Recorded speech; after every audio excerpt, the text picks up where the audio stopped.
Job with Reema में आप सभी का स्वागत है। एडमिनिस्ट्रेटिव ऑफिसर की रिक्रूटमेंट आई है। ये सेंट्रल गवर्नमेंट की जॉब है। सैलरी बहुत अच्छी खासी है। उसके साथ और भी आपको बेनिफिट मिलेगा, जैसे इंश्योरेंस वगैरह, मेडिकल बेनिफिट वगैरह सब कुछ मिलेगा। इसमें सबसे अच्छी चीज़ क्या है, सिर्फ आप ग्रेजुएट हैं तो आप इसके लिए एलिजिबल है। इसके अलावा और कोई फैंसी डिग्री वगैरह कुछ भी नहीं चाहिए। इस पूरे वीडियो में मैंने बताया कि आप अपने फ़ोन से कैसे अप्लाई कर सकते हैं, कहीं और जाने की जरूरत नहीं। इसलिए पूरे वीडियो में ध्यान से बने रहें और एक एक स्टेप को पूरा फॉलो करें। आपका फ़ोन से ही आपको अप्लाई हो जाएगा। क्या फ़ी वगैरह है, कैसे अप्लाई करना है, कब अप्लाई कर सकते हैं, सब कुछ मैंने डिटेल में कवर किया। चलिए देखते हैं वीडियो में वैकेंसी क्या है और कहाँ से कितनी आई है। ये वैकेंसी अकाउंटेंट की वैकेंसी आई हुई है, जर्नलिस्ट की वैकेंसी आई हुई है।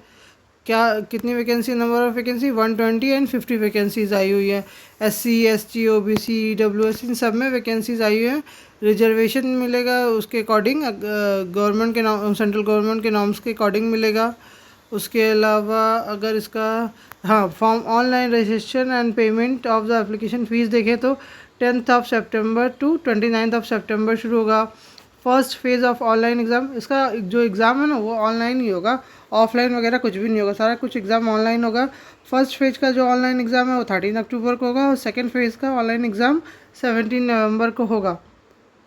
फर्स्ट फेज़ का ऑनलाइन एग्ज़ाम जो भी लोग भी पास कर ले वो होंगे, वो सेकेंड फेज़ का ऑनलाइन एग्ज़ाम अटेंड करेंगे।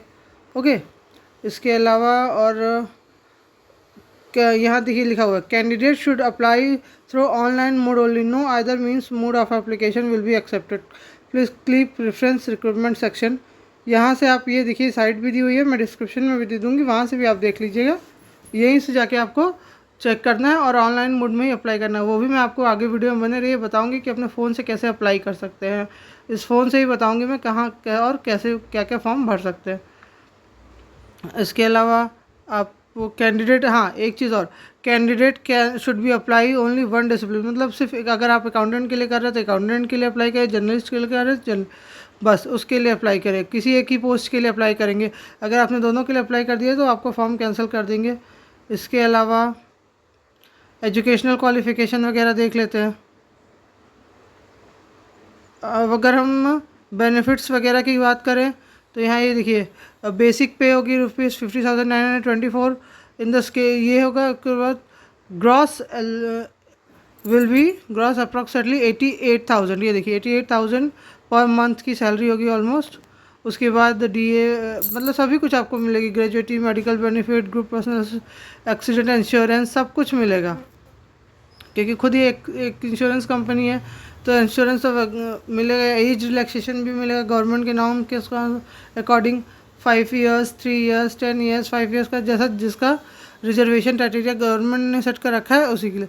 एजुकेशनल क्वालिफिकेशन देख लेते हैं। एजुकेशनल क्वालिफिकेशन में candidate must possess in the minimum qualification of the graduate और पोस्ट ग्रेजुएट, मतलब आपने अगर ग्रेजुएशन कर रखी है या आपके पास पोस्ट ग्रेजुएशन की डिग्री भी है तो आप इसके लिए एलिजिबल हो।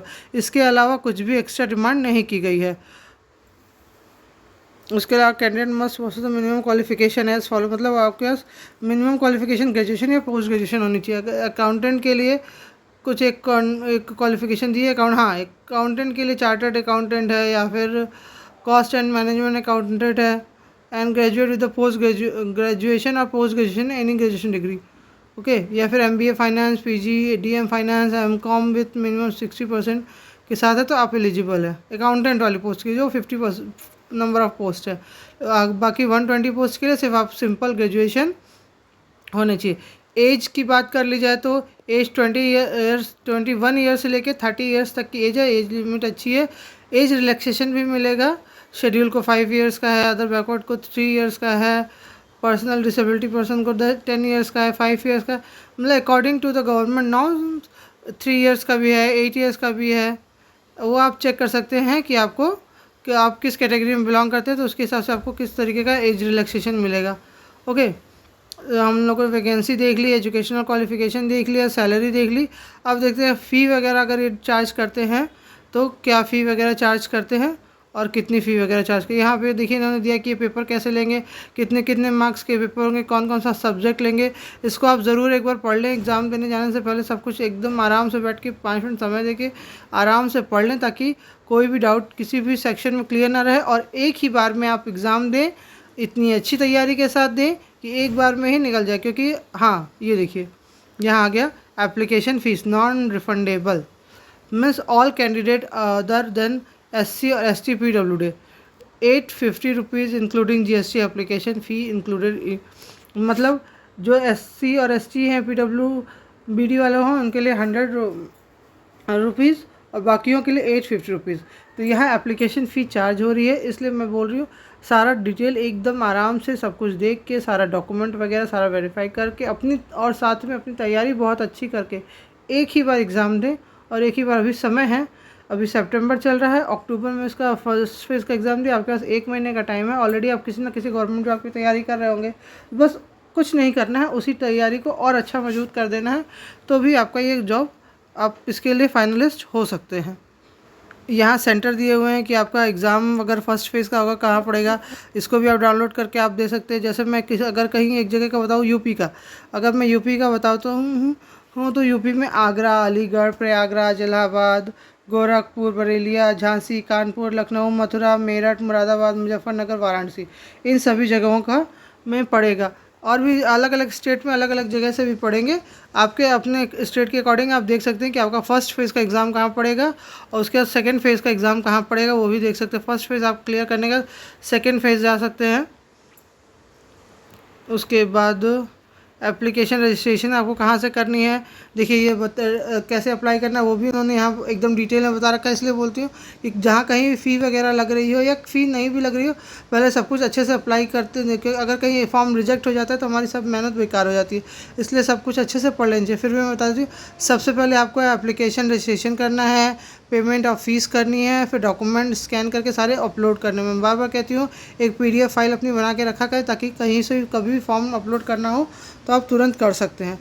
उसमें आपको क्या रखना होगा, स्कैन फ़ोटोग्राफ, एक क्राइटेरिया दिया हो इतनी ही, signature, left thumb impression, signature capital will not be accepted, signature आपका जो नॉर्मल सिग्नेचर होना चाहिए, ऑनलाइन मोड से ही आपका फ़ी होना चाहिए। इसके अलावा एक एक प्रोसेस दिया हुआ है, लेफ्ट थंब इम्प्रेशन कितने साइज़ का होना चाहिए, सिग्नेचर कैसा होना चाहिए, कॉल लेटर जो आएगा वो डाउनलोड कैसे करेंगे, एक एक चीज़ डिटेल में इन्होंने समझा रखी है। बहुत लंबा है, अगर हम इसको देखने जाएं तो ये फॉर्म भी दिया हुआ है, फॉर्म डिसेबिलिटी का फॉर्म भी दिया हुआ है कि आप कितने % की डिसेबिलिटी है, रिजर्वेशन अगर चाहते हैं, और सर्टिफिकेट दिया हुआ है OBC वालों के लिए, सबके लिए दिया हुआ है। डाउनलोड करके अकॉर्डिंग पूरा, अगर हम देखने जाएं तो ये पूरा 30 पेजेस का है। इसको डाउनलोड करके आप अपने अकॉर्डिंग, अपने रिजर्वेशन के अकॉर्डिंग देख सकते हैं। अगर आप अनरिजर्व हैं तो भी आपको एक बार फॉर्म देख लेना चाहिए, पढ़ लेना चाहिए। चलिए बताते हैं फॉर्म कैसे आप अपने फ़ोन से ही भर सकते हैं। यह है दी new India insurance company limited, ये इसकी ऑफिशियल साइट है। इसका लिंक मैं डिस्क्रिप्शन में दे दूँगी, वहाँ से डायरेक्ट खोलेंगे आप तो यहाँ होम और रिक्रूटमेंट में जाएंगे। ये आपको इजीली नीचे भी इसके ऑफिशियल पेज पे मिल जाएगा। देखिए ये मैं फ़ोन से ही बता रही हूँ, फ़ोन में यहाँ दिया हुआ रिक्रूटमेंट, मीडिया के नीचे रिक्रूटमेंट दिया, यहाँ पे क्लिक करेंगे डायरेक्ट पहुँच जाएंगे। इसके अलावा मैं यहाँ दिखा रही हूँ, click here recruitment for the administrative officer 2024, click here to apply online. Okay, देखिए यहाँ पे ऑप्शन आ गया click here for new registration. अगर आपने ऑलरेडी कभी इसमें फॉर्म भर रखा है तो आपका रजिस्ट्रेशन नंबर और पासवर्ड होगा, अगर नहीं है तो क्लिक हियर न्यू रजिस्ट्रेशन पे क्लिक करने के बाद हम नया रजिस्ट्रेशन शुरू करेंगे। चलिए देखते हैं कैसे। देखिए ये फॉर्म पूरा मेरा खुल के आ गया है, फ़ोन में ही बता रही हूँ। बेसिक इन्फो, यहाँ नाम यहाँ पे नाम भरेंगे आप अपना। उसके बाद यहाँ कन्फर्म उसी नाम को दोबारा, middle name, confirm middle name, last name, confirm last name, फिर फुल नेम अपना भरेंगे यहाँ पे। ओके, उसके अलावा फिर अगर हम ऊपर जाते हैं तो नाम ज़रूर अपना एकदम बिल्कुल सही भरेंगे, कहीं उसमें कोई गड़बड़ी नहीं होनी चाहिए, नहीं तो रिजेक्ट हो जाएगा। फ़ोन नंबर यहाँ पे भरेंगे, कंफर्म फ़ोन नंबर। अगर आपके पास कोई अल्टरनेटिव नंबर है, लैंडलाइन नंबर है, तो वो भी इसमें डाल देंगे, नहीं है तो उसको वैसे ही छोड़ देंगे। फिर आपका यहाँ पे ईमेल आईडी जो भी है वो डालना है आपको, फिर कंफर्म मेल आईडी, और ये जो उसके बाद ये जो कैप्चा दिया है इसको यहाँ पे भरना है। ओके, भरने के बाद आप सेव एंड नेक्स्ट करेंगे तो इसी तरीके से देखिए यहाँ पे आपको फ़ोटो एंड सिग्नेचर करना है, फिर अपने हाउस डिटेल वगैरह भरनी है। यहाँ पर आप अपना प्रीव्यू देख सकते हैं फॉर्म भरने के बाद कैसा आएगा। उसके बाद सब कुछ अपलोड करने के बाद यहाँ पे पेमेंट का ऑप्शन आएगा, पेमेंट कर सकते हैं। ओके, ये सब कुछ आप अपने फ़ोन से कर सकते हैं, कहीं भी ढूंढने की ज़रूरत नहीं है कि कोई करके आपको दे दे करने या किसी से करवाने। आप खुद से कर सकते हैं, क्योंकि आप एक अच्छे एग्ज़ाम की तैयारी करने जा रहे हैं, तो इतना काम आपको खुद से करना आना चाहिए। ओके।